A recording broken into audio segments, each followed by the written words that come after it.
Hey there, welcome back.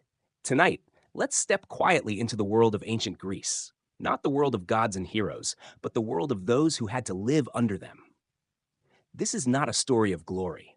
It's a slow, soft walk through dusty olive groves, where people prayed for rain, feared the whims of gods, and tried to survive without ever catching the eye of Olympus. To be a mortal in ancient Greece was to live at the mercy of everything you couldn't control. Let's begin in the countryside, far from Athens or Sparta. Imagine a small, sun-baked village tucked between stony hills. The people there wake with the sun, not with excitement, but with obligation. The fields need tending. The goats have wandered. The bread must be made. Life is labor. Their gods are not distant abstractions. They're real, present, and deeply unpredictable. A storm isn't just weather, it's Zeus, angry. A poor harvest might be Demeter turning her back. A sudden illness? Maybe Apollo lashing out. You had to keep the gods happy, or at least unnoticed. Each home had a shrine. Each meal had a small offering. You prayed not for blessings, but for stability, for silence from the skies. And even if you were devout, especially if you were devout, there were no guarantees. Because the gods, they played favorites. They held grudges. They fell in love and destroyed whole villages for it. They watched mortals the way cats watch mice, with idle amusement and occasional cruelty. Being mortal wasn't about being heroic. It was about surviving between the cracks of fate, staying out of the stories, hoping your name never reached a god's ear. Because once it did, your life was no longer your own. And in the next part, we'll see what happened to those whose names were noticed. Sleep well. Let's imagine now that your name is whispered on Olympus. Not shouted, just whispered. That alone could unravel everything. Let's take the story of Niobe. She was a queen, proud and fortunate. She had many children, some say 6, some say 14, and she loved them fiercely, so fiercely, in fact, that she boasted. She looked upon a festival for the goddess Leto, mother of Apollo and Artemis, and she mocked it. Why should people honor Leto, she asked, when she had only 2 children? Niobe had many more. Surely she deserved the worship. It was not an evil act. It was arrogance, perhaps the most dangerous sin a mortal could commit in ancient Greece. Hubris, they called it. And it never ended well. Apollo and Artemis came down. They did not argue. They did not give her a second chance. One by one, they struck down Niobe's children. Can you imagine that? One moment, your house is full of laughter. The next, silence. One child after another gone by the arrows of gods who took offense not with a crime, but with a comparison. Niobe fled. She cried until she became stone. Literally. According to myth, she was turned into a mountain where her tears still fell as a spring. That's the lesson. Being noticed by a god didn't always mean favor. Sometimes it meant wrath. Sometimes it meant being destroyed just to make a point. Let's consider another. Arachne, a simple weaver. Not a queen, not a priestess. Just a girl with golden hands. Her work was so fine that people whispered maybe Athena herself had taught her. Arachne, young and proud, denied it. She said her skill was her own. She even challenged Athena to a contest, and Athena, being a goddess who prized wisdom and craft, accepted. She came to Arachne in disguise, offered her a warning, a chance to back down. But Arachne would not.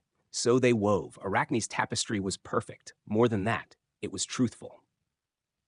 It showed the gods in their worst behavior. Zeus in disguise, gods tricking and harming mortals. It was flawless and fearless. Athena, seeing it, was furious. Not at the quality, but at the truth. She destroyed the tapestry and struck Arachne down. Some say she beat her. Some say she turned her into a spider, the first of her kind. So Arachne, too, was made eternal, but not in glory, in punishment. When you live beneath gods like these, truth becomes dangerous. Skill becomes dangerous. Pride becomes fatal. We like to think of the gods as just or wise or protective, but the Greek gods were more like weather, powerful, untamed, sometimes beautiful, often terrifying. And mortals, they were just trying to stay indoors during the storm. In the next part, we'll meet another mortal who tried to avoid the god's gaze and failed. Sleep easy if you can.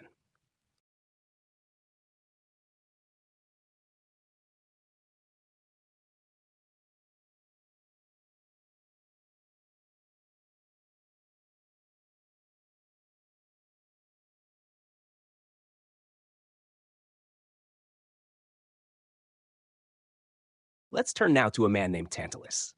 He was once favored, not just respected, honored by the gods themselves. Tantalus dined at their table. He shared their wine. He laughed at their jokes. He was mortal, but treated like one of them. And that, in ancient Greece, was dangerous, because favor from the gods wasn't always a blessing. It could twist a soul. Tantalus began to believe he was untouchable, cleverer than any Olympian. So, he devised a test. To see if the gods were truly all-knowing, he invited them to a banquet. But instead of fine meat, he cooked something unthinkable. He took his own son, Pelops, and served him as the main course. The gods, horrified, saw through the trick immediately. All except Demeter, still mourning her daughter Persephone.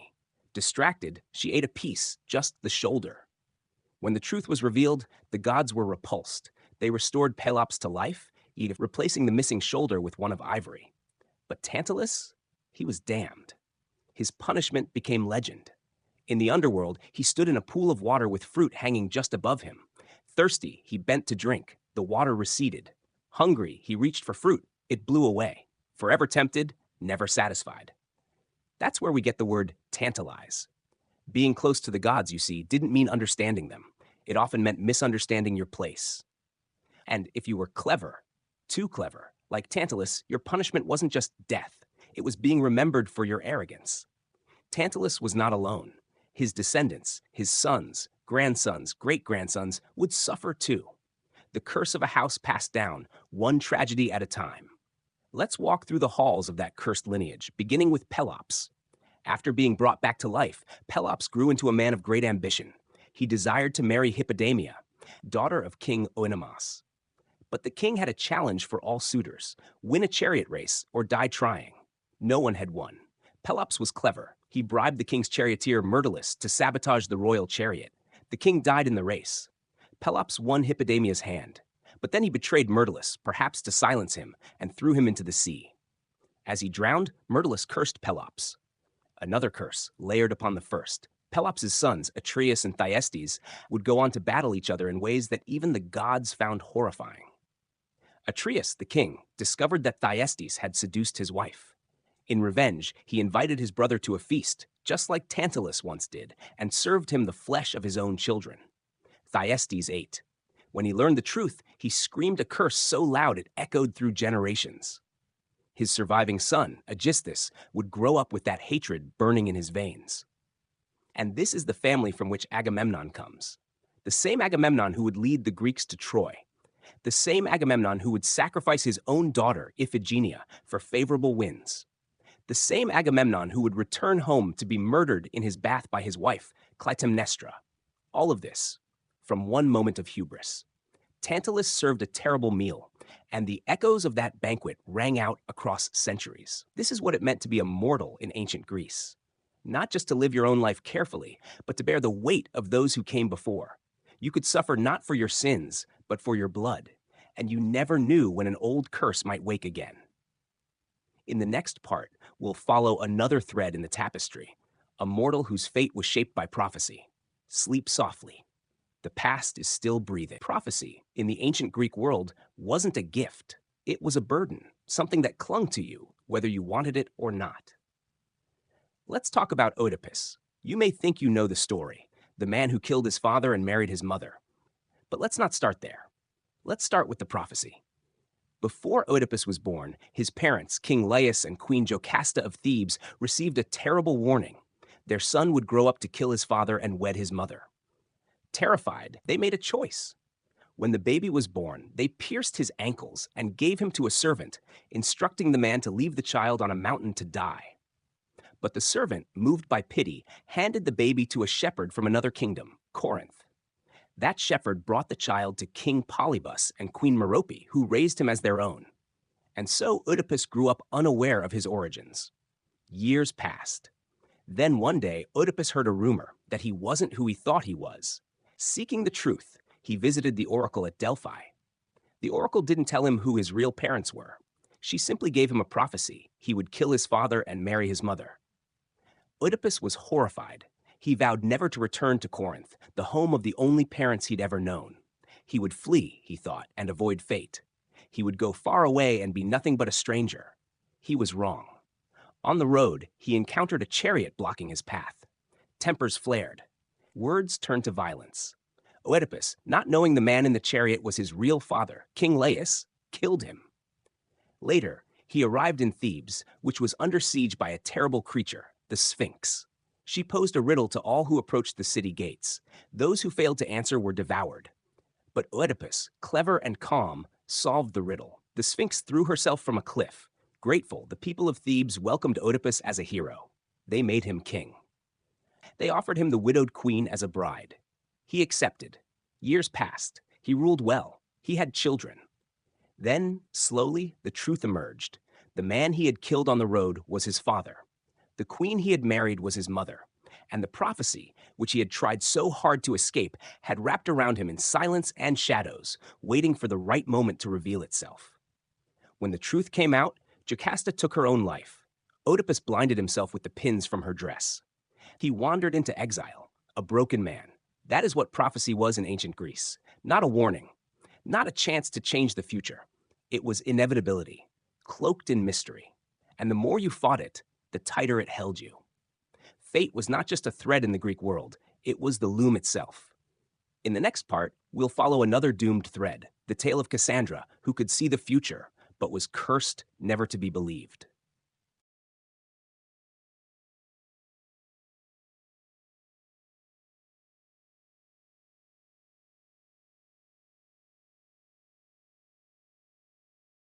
Cassandra was not born into tragedy. She was gifted into it.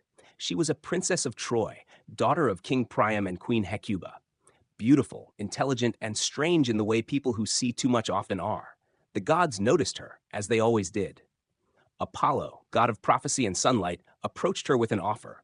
He would grant her the gift of foresight if she would return his love. Cassandra agreed, or seemed to. But once she had the gift, she rejected him. Apollo could not take the gift back, so instead, he twisted it. Cassandra would see the future with perfect clarity, but no one would ever believe her. Imagine that, seeing disaster, screaming the truth, and being dismissed as mad. Again and again. She saw the fall of Troy before it began. She warned her people. She begged them not to bring the wooden horse inside the walls. She wept when they laughed. She saw blood in the halls, fire in the sky, shadows of spears and screams. And she was powerless to stop it. When Troy fell, Cassandra was taken as a spoil of war. Agamemnon claimed her. He brought her back to Mycenae, his city, as a slave and concubine. She knew what waited for them there. Agamemnon would die by the hand of his wife, Clytemnestra. Cassandra would die too. She walked into that palace knowing her fate, and no one listened. Her story is not just about divine cruelty. It is about the agony of truth without power, and she was not alone. Let's turn now to another tale, one lesser known, but no less terrible, the story of Actaeon. Actaeon was a hunter, a good one, perhaps too good. He roamed the woods with his dogs, proud and bold. One day, he stumbled upon a hidden glade, a place no mortal was meant to see. There, bathing in the spring, was Artemis, the virgin goddess of the hunt, untouched and untouchable. She did not scream. She did not run. She turned to him, silent and cold, and flicked a handful of water in his direction. And just like that, Actaeon changed. His hands became hooves. His limbs bent backward. His skin sprouted fur. His voice disappeared into a panicked, inhuman cry. He had become a stag. He ran. His own dogs, confused by his scent, gave chase. They tore him apart beneath the same trees he once ruled. That was his punishment. Not for violence, not for crime, but for witnessing a moment the gods had deemed private. No warning, no mercy. Just transformation, then death. This was the danger of living too close to divinity. Even an accident could be fatal. Mortals lived with the gods above them, beside them, inside every grove and storm and dream. There were no boundaries, and no forgiveness. You did not need to sin to be punished. You only needed to be there. In the next part, we'll descend even deeper, into the house of Hades itself, where some mortals go not to die, but to remain.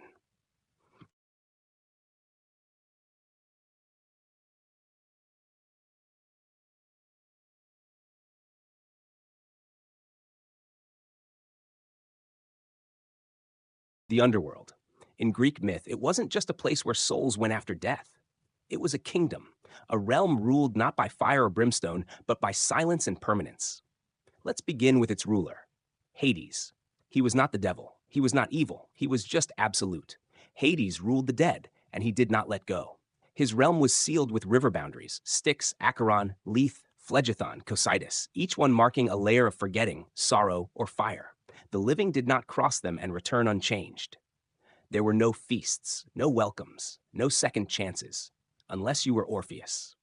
Orpheus was a musician so gifted his songs made stones weep and trees bend toward the sound.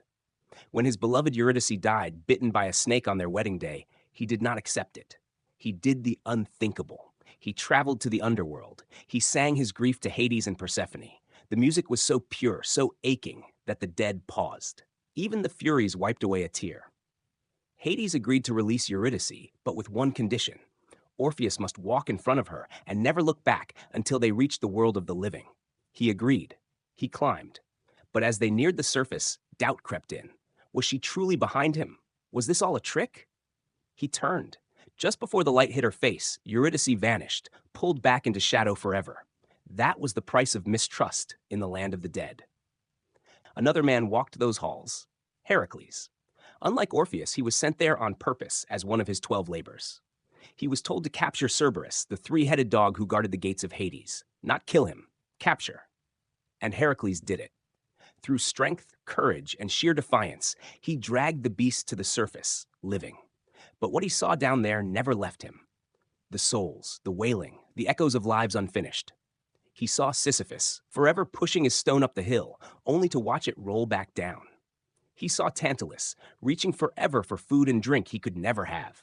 He saw the fields of Asphodel, where most souls drifted, not punished, not rewarded, just forgotten.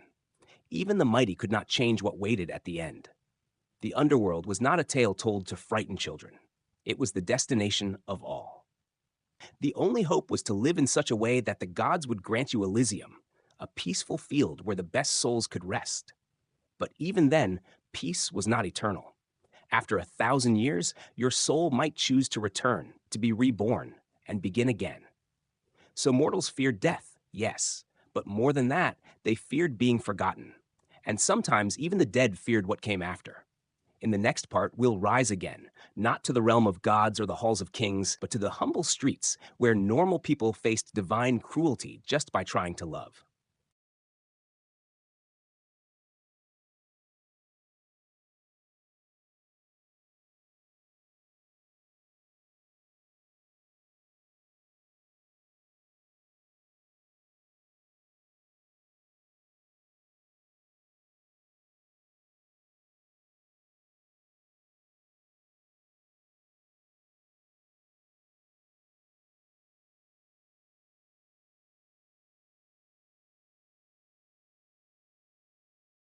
War in ancient Greece was not just a clash of swords or armies.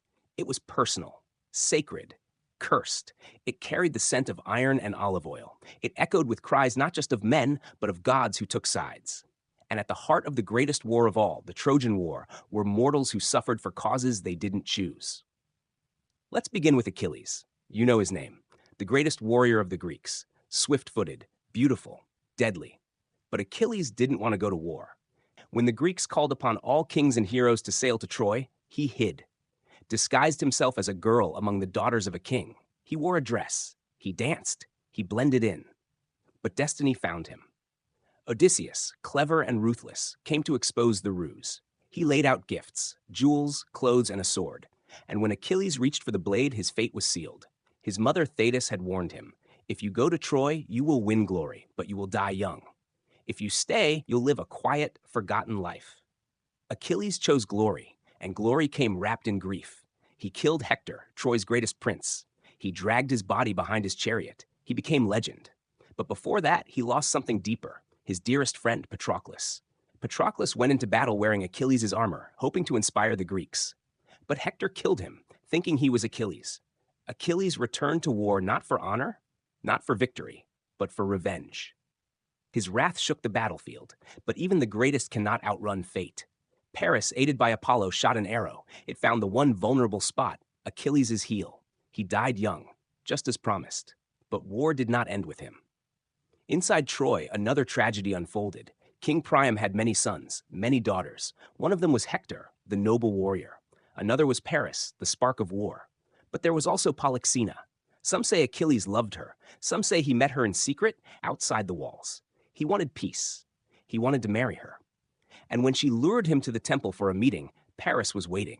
Achilles died there. Later, when Troy fell, the Greeks took Polyxena, and to appease the ghost of Achilles, they sacrificed her on his tomb. She died with dignity, silent, unflinching, a final casualty of a war started by gods and fought by mortals. And then there was Astyanax, the child of Hector and Andromache. Just a boy. After Troy burned, the Greeks feared he would grow up to seek revenge, so they threw him from the walls, a baby, killed for a war he didn't understand. That was the legacy of the Trojan War, not just wooden horses or cunning plans, but mothers weeping, children dying, and heroes who did not return. In the next part, we'll walk with those who did return and wished they hadn't, because home was not always a haven. Sometimes it was a second battlefield.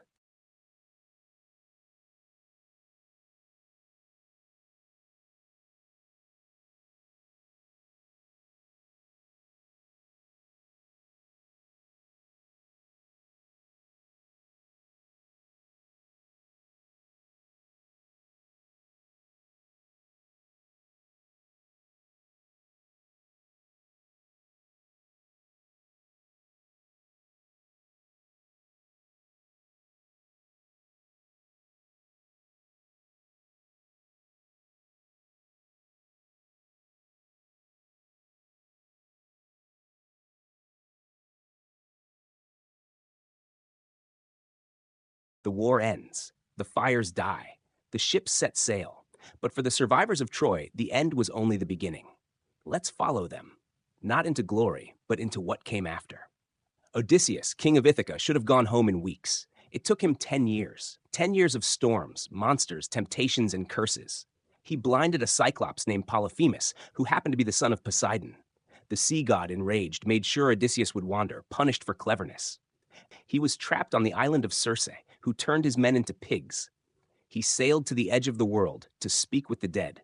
He was lured by the sirens, their songs sweet enough to unravel a man's mind. He was swallowed by Charybdis and battered by Scylla. He washed up on Calypso's island, where he was loved and caged for 7 years.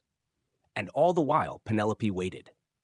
She sat in Ithaca, weaving by day and unraveling by night, stalling the suitors who tried to claim her hand. She did not know if her husband still lived, but she waited, in silence, in dignity. When Odysseus returned, he was older, harder, stranger. He slaughtered the suitors, reclaimed his throne. But something in him had changed. He had seen too much, lost too many, and he wasn't the only one. Agamemnon, the leader of the Greeks, returned to Mycenae to find a cold welcome. His wife, Clytemnestra, had not forgiven him for sacrificing their daughter, Iphigenia, to gain favorable winds for Troy. While he was at war, she had taken a lover, built a trap, and when Agamemnon stepped into the bath, she struck him down. His homecoming was a funeral. Only his son, Orestes, remained to carry out the brutal cycle of vengeance. Orestes killed his mother to avenge his father, and then was hunted by the Furies, driven mad for the crime of matricide. This was the price of war. Not just death on the battlefield, but ruin in the aftermath. Even the victors did not find peace. Menelaus, who had fought 10 years to retrieve Helen, found her again. She was older, stranger, still beautiful. But after all the bloodshed, what was left to say? Some say they lived together again. Others say he never forgave her. And what of Helen? Some said she never went to Troy at all, that it was a phantom, a trick, and that she had been in Egypt, waiting while men died for a shadow. Truth or myth, it didn't matter. The war was real. The pain was real. The aftermath left scars deeper than the spears ever did. In the next part, we'll turn from warriors to wanderers, from those who fought to those who searched, for meaning, for peace, for anything left behind when the gods were done playing.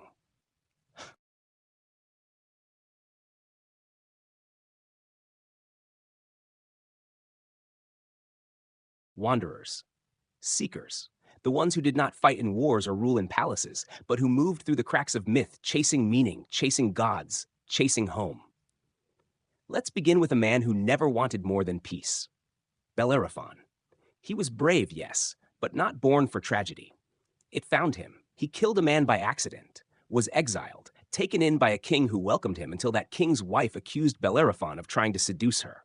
The king could not kill a guest outright, So he sent Bellerophon to another king with a sealed message. Please kill the bearer of this letter. But the gods were watching. Instead of death, Bellerophon was given a challenge: slay the chimera, a creature part lion, part goat, part serpent, fire-breathing, unkillable. But Bellerophon was not alone. The gods gave him Pegasus, the winged horse. Together, man and beast soared into battle. Bellerophon struck the chimera from the sky. Victorious, he was celebrated, praised, loved. And then he grew proud. He believed he deserved more than honor. He deserved Olympus. He mounted Pegasus and flew upward, toward the home of the gods. Zeus, watching from his throne, sent a gadfly to sting the horse. Pegasus reared. Bellerophon fell. He plummeted back to earth and survived, but broken, lone, wandering the world for the rest of his life, shunned by gods and mortals alike, for reaching too high. Then there was Meleager, a hero of the Caledonian boar hunt, brave, strong, noble.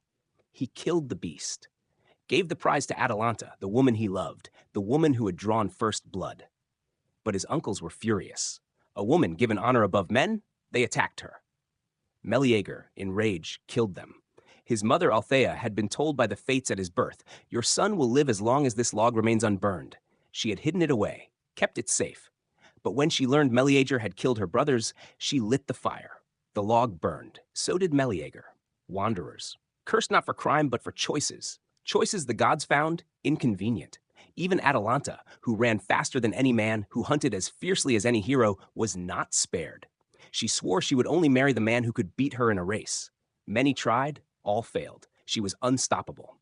Then came Hippomenes. He knew he couldn't outrun her. So he prayed. Aphrodite answered. She gave him 3 golden apples.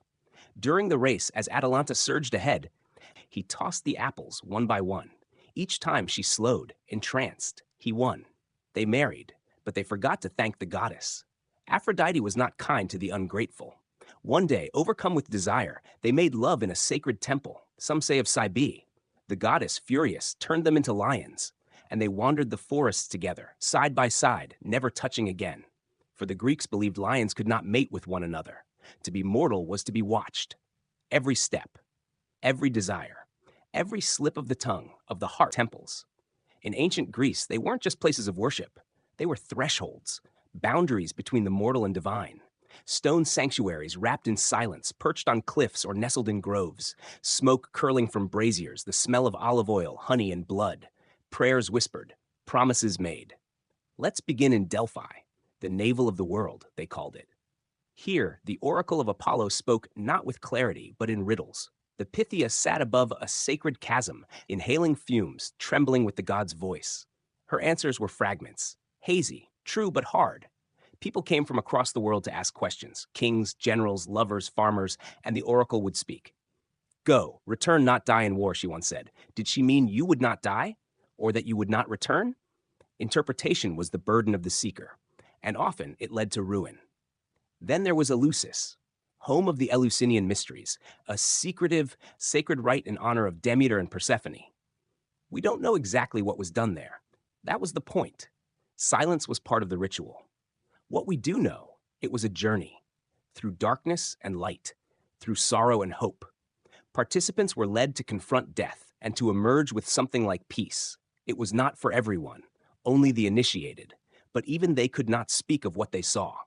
To reveal the mysteries was death, so they stayed secrets and buried with the dead.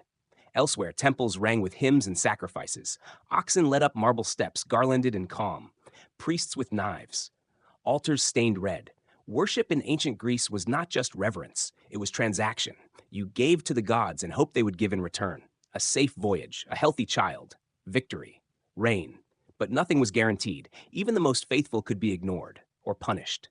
Niobe built temples to Leto. She still lost her children. Thebes honored Dionysus. Still burned. No offering could protect you if the gods were offended. Even Athena, goddess of wisdom, once cursed her own temple. When Ajax the Lesser dragged Cassandra from the statue of the goddess during the sack of Troy, Athena was enraged, not just at him, but at the Greek fleet that tolerated the act. On their return voyage, she destroyed them with storms. Only a few made it home. The temple was defiled. The goddess dishonored. And punishment was swift. To enter a temple was to step carefully. To make a vow was to bind your life to it. Even broken pottery found near sacred shrines held names, records of pleas, hopes, fears.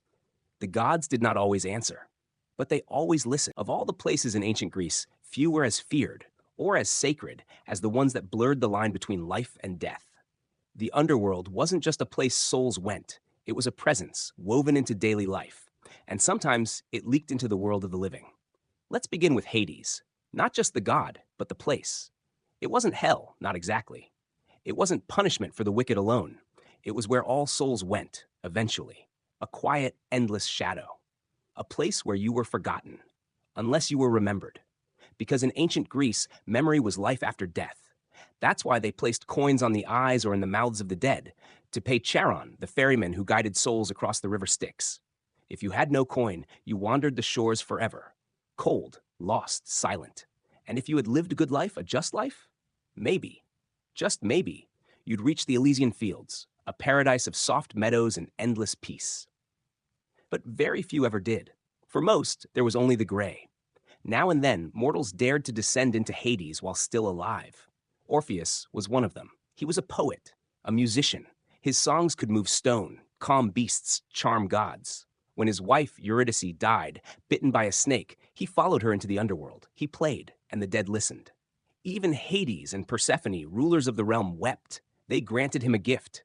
Eurydice could return to the living world. But on one condition, he must not look back until they had both stepped into the light. Orpheus led her step by step up through darkness, but just before the threshold, he turned. She vanished. His music changed after that. It grew quieter, sadder, and he never loved again. Then there was Theseus and Pirithous, fools perhaps, or heroes with too much confidence. They descended into the underworld to steal a wife for Pirithous from among the dead. They chose Persephone.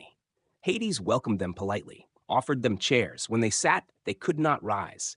The stone held them. Years passed. Eventually, Heracles came to rescue Theseus. But Pirithous was lost. Sometimes the underworld didn't need chains. Sometimes it only needed time. And then there were the cursed places above ground, crossroads, where ghosts lingered, graves of those who had died violently or without burial, forests where maenads danced, drunk on Dionysus, tearing flesh in their frenzy, homes haunted not by spirits, but by memory. The Greeks believed in ghosts, not like today's hauntings, but echoes, unfulfilled, restless. They could be soothed with offerings, or angered by neglect. That's why they held festivals for the dead, days when the boundaries were thin, when food was left out, when doors stayed closed. Better to honor the spirits than to provoke them. And what of heroes? Some were given a different fate. Heracles, after death, was granted godhood. His body burned, but his spirit rose to Olympus. Others were not so lucky. Tantalus, who fed the gods his son, was condemned to eternal hunger and thirst, surrounded by water he could not drink, fruit he could not reach. Sisyphus, who cheated death, was forced to roll a boulder up a hill forever. Ixion, who tried to seduce Hera, was bound to a flaming wheel that spun without end. Punishment in the afterlife was not just retribution. It was theater. It was story. The Greeks believed that how you lived shaped what came next, but not always fairly. Because fairness was not the rule of gods. Memory was. In the next part, we'll meet those who lived with prophecy, mortal men and women who heard the future and found that knowing it didn't change a thing.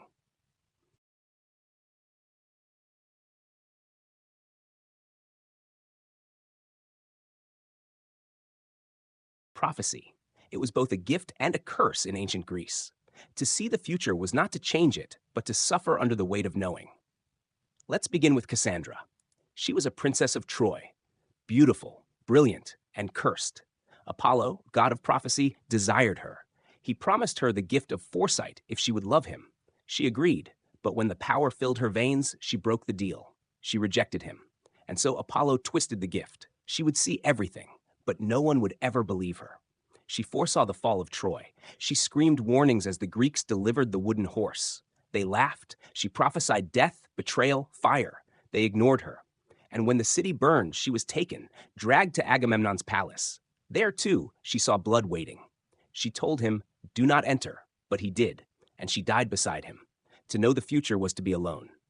Then there was Tiresias, the blind seer of Thebes. He had lived as both man and woman. Once, after striking mating snakes, he was transformed.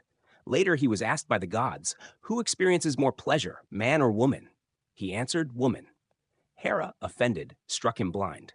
Zeus, pitying him, gave him second sight. He advised kings, interpreted omens. Even in death, his ghost continued to speak. Odysseus found him in the underworld.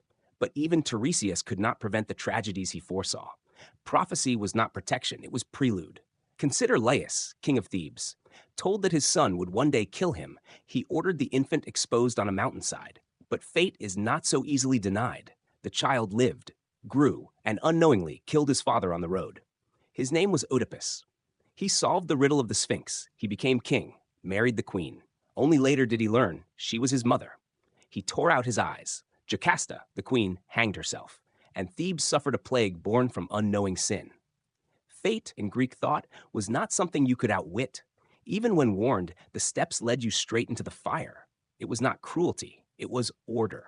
Moirae, the fates, spun the thread of each life. Clotho spun it, Lachesis measured it, Atropos cut it. Not even Zeus could overrule them. And so men like Croesus, king of Lydia, felled by the oracle that if he waged war, a great empire would fall. He attacked Persia, only to see his own kingdom destroyed. Prophecy was not clear. It was riddled. It demanded humility. Those who sought it too often fell victim to their own interpretations. Sometimes silence was safer, but few could resist the lure of knowledge. Even in pain, people wanted to know, because knowing felt like control. But in ancient Greece, control was an illusion. The gods played games, the fates spun silently, and the mortals, they walked forward, eyes open, into the stories already written. Stories. Before books, before ink, before written letters scratched into clay, there were voices in the dark, around firelight, on long walks through stony fields, in ships bobbing on endless seas. This is how the ancient Greeks remembered, how they made sense of the world, through myth. These weren't bedtime stories. They were warnings, mirrors, maps of the soul. Let's begin with the myth of Icarus. A boy, a pair of wings made of feathers and wax, a father's warning. Don't fly too high, don't fly too low. But Icarus felt the wind, felt the sun, felt the joy of flight, and he soared, too close to the sun. The wax melted, he fell a splash into the sea. Silence, what was the lesson? Hubris, disobedience, or was it simply this? The world punishes joy that dares to reach too far. Then there was Prometheus, a titan who loved mortals. Pitying them, he stole fire from Olympus and gave it to mankind. With fire came warmth, tools, civilization. But Zeus did not reward this gift. He punished it. Prometheus was chained to a rock. Each day an eagle tore out his liver. Each night it regrew. Endlessly. Some say Heracles freed him eventually. Others say he still hangs there in shadow. The cost of compassion, or the price of rebellion. And then Pandora. The first woman, crafted by the gods, sent to men as both gift and curse. She was given a jar, a pithos, told not to open it, but curiosity burned. She opened it. Out flew sorrow, disease, envy, war, pain, all the evils of the world. Only hope remained, caught at the bottom. What does that mean? Did hope stay behind to comfort us, or to torment us with promises? The Greeks never answered, they only asked. Even their love stories were riddles of pain. Pygmalion, a sculptor, fell in love with a statue he carved. He prayed. Aphrodite answered. The statue came to life. But was she in love with him, or simply shaped to his desire? Echo and Narcissus. She, a nymph cursed to repeat the words of others. He, a youth so beautiful he could love no one, until he saw his own reflection. He wasted away staring into the water. She faded until only her voice remained. They became symbols of love misunderstood, of voices lost. And then, of course, there was the myth of Persephone, daughter of Demeter, goddess of the harvest. One day she wandered too far. Hades saw her, took her. The earth opened and she vanished. Demeter searched. The world grew cold. Crops withered. People starved. Eventually, a deal was struck. Persephone would spend part of the year above, part below. And so came the seasons. Spring, her return. Autumn, her descent. Winter, her mother's grief. It explained the turning of the world, but also the ache of absence, the balance of joy and loss. Every myth had layers. They were not meant to be believed. Old age. In ancient Greece, it came slowly and then all at once. The hair grayed, the skin thinned, the hands, once strong from the plow or the spear, trembled, the knees gave out, the back curled like a question mark. And yet age was not always seen as weakness. Not at first. Wisdom lived in old bones. Elders were counselors, judges, storytellers, the ones who remembered the drought, the war, the feast. Their memory was the tribe's memory. But beyond that, past the respect, lay the fear. Because to grow old in a world shaped by immortal gods was to feel yourself vanish. The gods never aged. Zeus remained mighty, Aphrodite radiant, Apollo forever golden and young. But the mortals? They faded. Let's begin with Tithonus, a prince, a lover of Eos, the dawn. She begged Zeus to grant him immortality, and he did. But she forgot to ask for eternal youth. So Tithonus lived, and aged and aged. His body withered, his voice cracked, his mind crumbled. He became a husk, still alive, but barely human. Some say he was turned into a grasshopper in the end, a thing that chirped endlessly, forgotten. Immortality without youth was a curse. Even the gods seemed to pity him. Then there was Priam, king of Troy, father to 50 sons. He had once been strong, proud, a ruler of men. But as the war dragged on, his sons fell, one by one. And then Hector, his greatest, his hope, slain by Achilles. Priam did what no king, no father should have to do. He went alone in the dark into the tent of his enemy. He fell to his knees. He kissed the hands that had killed his child. He begged for the body. And Achilles, moved by the grief, returned it. For a moment, both young and old were simply human. Grief unites even enemies. But age in Greece also brought vulnerability. Old men were mocked in plays, shuffled to the edges of myth. Odysseus returned to Ithaca with gray in his beard. His strength dimmed, his scars hidden under wrinkles. Penelope, still waiting, was no longer the bride she had been. Time moved forward, and for women, age meant disappearance. Maiden, mother. Then, invisible, unless you were a witch. Old women in myth were often feared. Circe, Medea's grandmother, Hecate, figures of power, but also of danger. Why? Because a woman who lived past childbearing, past usefulness, was something outside the system. She knew things. She remembered too much, and that made her a threat. The Greeks didn't speak of senility, but they knew the fear of forgetting. They knew what it meant to lose the names of your gods, your children, your home.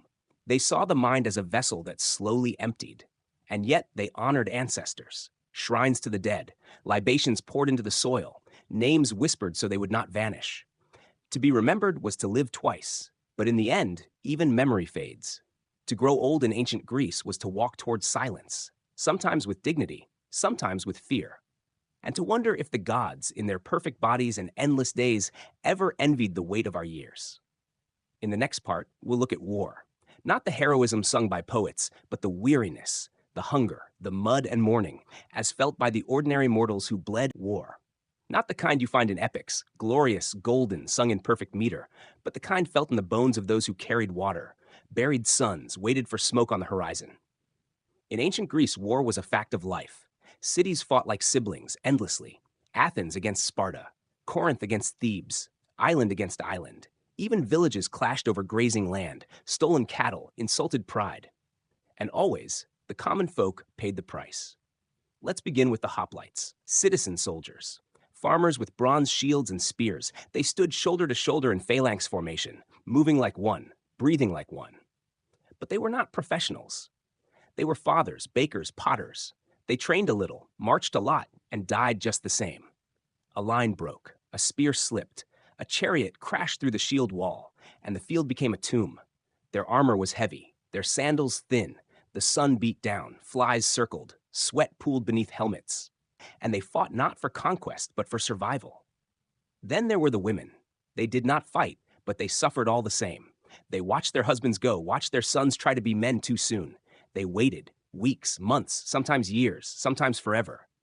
And if the war came home, they hid, or ran, or were taken. Rape was a weapon, so was starvation. And when the enemy left, there was only ruin.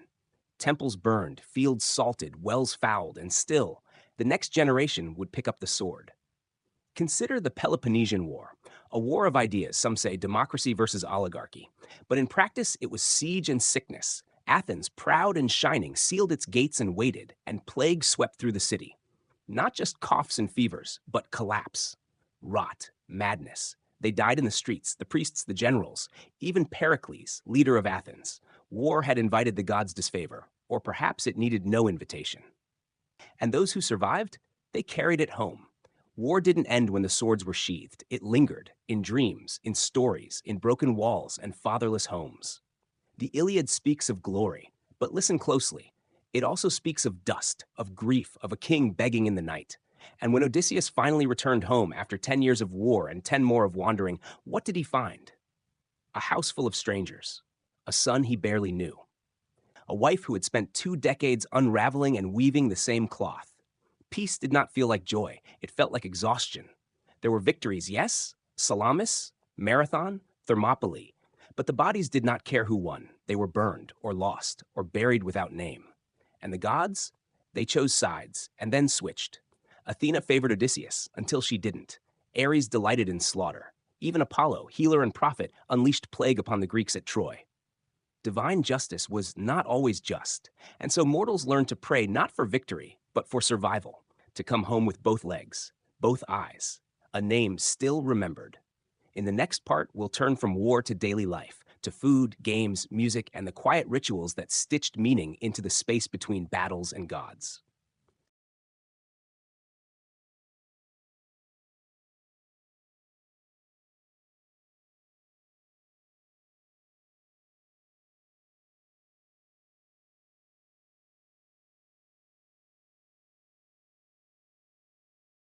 Daily life. It didn't make the poems, but it made up most of existence. For every hero in a myth, there were 1,000 others waking up early, kneading bread, fetching water, swatting flies. Let's begin with food. Simple, seasonal, sacred. Grain was the backbone, barley more than wheat. It was ground, sifted, mixed with water, and baked into flat, dark loaves. Cheese came from sheep and goat's milk. Thick, tangy. Olives were everything. Food, oil, medicine, light. Wine was drunk daily. Watered down, never pure. Pure wine was for madness, for Dionysian rites. Meat? Rare. It was tied to ritual, sacrifice. When an animal was offered to the gods, the people shared in the feast. Most days, dinner was beans, onions, lentils, fish if you lived near the coast, and fruit, figs, grapes, pomegranates. No sugar, no chocolate, no coffee, just what the land gave. Now let's talk homes. Small, made of sun-baked clay bricks, a courtyard in the center, open to the sky. Few windows, little furniture, a hearth, always, a shrine, always. Water came from public fountains. Baths were communal or taken with a cloth and a bowl. Children played with clay dolls, hoops, animal bones. Adults played too. Dice games, board games, riddles, and then there was music. Every gathering had it. Lyres strummed, flutes trilled, the kithara rang out. They sang poems, Homer's epics, hymns to the gods, drinking songs, laments. Music was memory, education, magic, and then work. Men tilled fields, fished, made pottery, built ships, debated in the agora. Women spun wool, wove cloth, fetched water, baked bread, raised children. In some places like Sparta, women had more freedom, more strength, more presence. But in most of Greece, a woman's world was her home. Marriage came young, often arranged, often political. And childbirth? It was the most dangerous rite of passage a woman could face. Without medicine, without anesthesia, with gods who could be cruel. Priestesses prayed to Artemis, who guarded both childbirth and sudden death. Sometimes the line between the two blurred, but there were also festivals, so many festivals. To Demeter, to Dionysus, to Athena. Days when work paused, streets filled, garlands hung, people laughed, drank, danced. Some festivals were solemn, some were wild. The Dionysia in Athens had theater, tragedy and comedy, poets competing, crowds jeering and weeping. The stories were old, but each telling made them new again. The Greeks lived with gods in their breath, myths in their blood, but they also lived in the now. Sweat on brows, dust on feet, the sound of sheep bells at dusk. They found meaning in small things, the way bread rose, the color of a sunrise, the hush before the harvest. And death? It was always nearby. But so was life, so was laughter. And in the next part, we'll explore the education of children, how knowledge was passed down not through books, but through voices, rituals, questions, and the quiet art of remembering.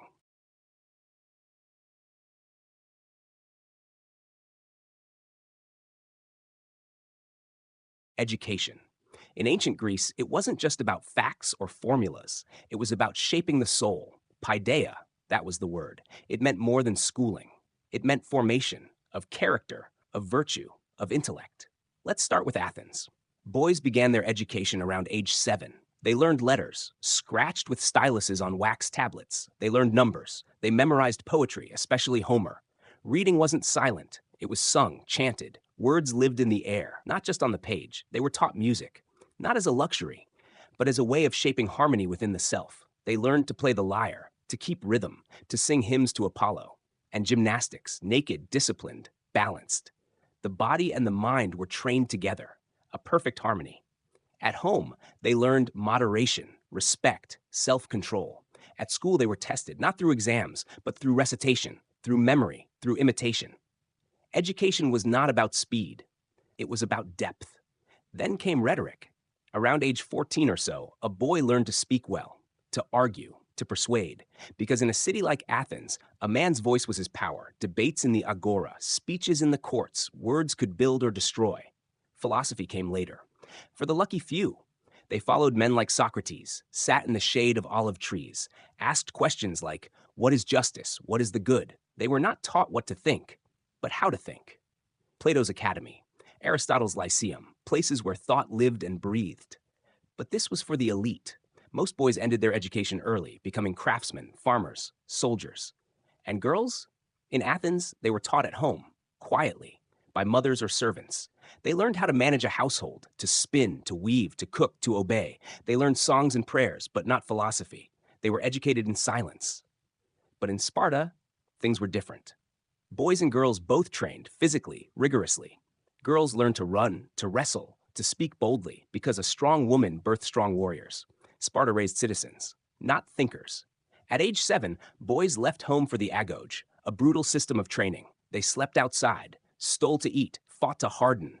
Discipline was everything. Pain was expected, weakness was punished. But it built unity, loyalty, fire. In other cities, education was less formal. In small villages, knowledge passed from mouth to ear, fathers to sons, grandmothers to granddaughters. They told stories, taught herbs, traced the stars. Education lived in the body, in the land. Religion was part of it all. Children learned the names of the gods, the proper sacrifices, the holy days. They learned reverence, ritual, fear, and everywhere, memory. Because memory was the anchor of the self. Without it, you were lost. And so they learned not just for life, to be remembered. Death. In ancient Greece, it was not the end, but the beginning of a long, uncertain journey. It arrived quietly or violently, in sleep or in battle, by disease or decree of the gods. But always it was met with ritual. The body was washed, oiled, dressed in white. A coin, an obol, was placed beneath the tongue or on the eyes. Payment for Charon, the ferryman of the dead. Without it, the soul would wander the banks of the river Styx for eternity. The funeral came quickly, within a day. Family and friends gathered. They wept, tore at their clothes, sang dirges. Grief was not hidden. It was shown. To mourn openly was to honor the dead. And then the burial. Graves were dug, offerings placed, food, wine, small tokens. Sometimes the dead were cremated, the ashes sealed in urns. The tomb was marked, a stone stela, a carved relief, the name, the lineage. Sometimes an image, a farewell, a quiet scene. But the journey was only beginning. The soul descended into the underworld, Hades. It was not a place of fire and brimstone. It was a shadowy realm, quiet, still, ruled by Hades and Persephone. There were regions within, the asphodel meadows for ordinary souls, neither wicked nor heroic, a field of gray forgetfulness, the Elysian fields for the blessed, a paradise of eternal spring where heroes feasted and walked in sunlight, and Tartarus for the damned. Not many went there, only the truly wicked, the oath breakers, the betrayers of guests. There, Sisyphus pushed his boulder. Tantalus reached for fruit he could never taste. It was punishment shaped to fit the soul. But for most, death was silence, no grand judgment, no heavenly reward, just remembrance. And that's what the living offered. Libations, offerings at graves, names whispered during festivals of the dead. To be forgotten was the second death. And so, even in life, Greeks prepared. They wrote epitaphs. They lived with honor. They had children to carry their name. Some joined mystery cults, Eleusinian, Orphic, hoping for gentler fates beyond. They whispered of rebirth, of souls that returned. But these were quiet hopes, not doctrines. The dead did not speak, yet the living listened. Every flicker of wind, every creak of floorboard, every dream, signs, messages. The line between the worlds was thin. And so the Greeks honored their dead not with fear, but with ritual, with memory. They lit lamps. They kept the graves clean. They told the stories, mortality. It was the one truth no myth could undo. To be mortal in ancient Greece was to live between the stars and the soil, to rise each morning under the eye of immortal gods, knowing your breath was counted, your steps measured, your end inevitable. The Greeks didn't shy away from death. They didn't wrap it in comfort. They named it, faced it, wove it into their stories like a dark thread through golden cloth. Thanatos, the personification of death, was not evil. He was gentle, quiet, inevitable. There was no final battle to cheat him, no second chance.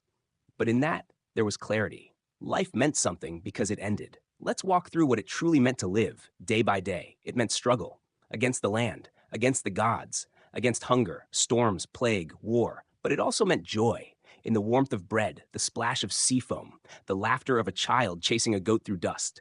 It meant ritual. Every sunrise, a prayer. Every harvest, a sacrifice. Every silence, a listening. To live as a mortal was to live among stories, told, retold, reshaped. A constellation wasn't just stars. It was a hunter, a bear, a god's punishment, or a mortal's final gift. The wind wasn't just air. It was a whisper from Aeolus, a change in mood from Poseidon. The world was alive and watching. You were never alone. That brought fear, but also meaning. To suffer wasn't just bad luck. It was myth unfolding, fate working through flesh. If the gods touched you, it burned. But at least it meant you mattered. And yet, for most, being mortal meant being overlooked. You would not be remembered in marble. No epic would carry your name. But your child might tell your joke. Your neighbor might pass your bread recipe. Your grave might be swept each spring. And that was enough. The Greeks understood this. To be remembered, even by one person, was to defeat death for a moment. Just a moment. They lit lamps for the dead, not to banish the dark, but to say, we still see you. In the end, mortality was not a curse. It was a mirror. It showed the gods what they could never have, to grow, to age, to fear, to fall in love, to die. The gods were eternal, but static. Mortals, they changed, and in change there was beauty. In a cracked pot, in a mended sandal, in the way a child asked why.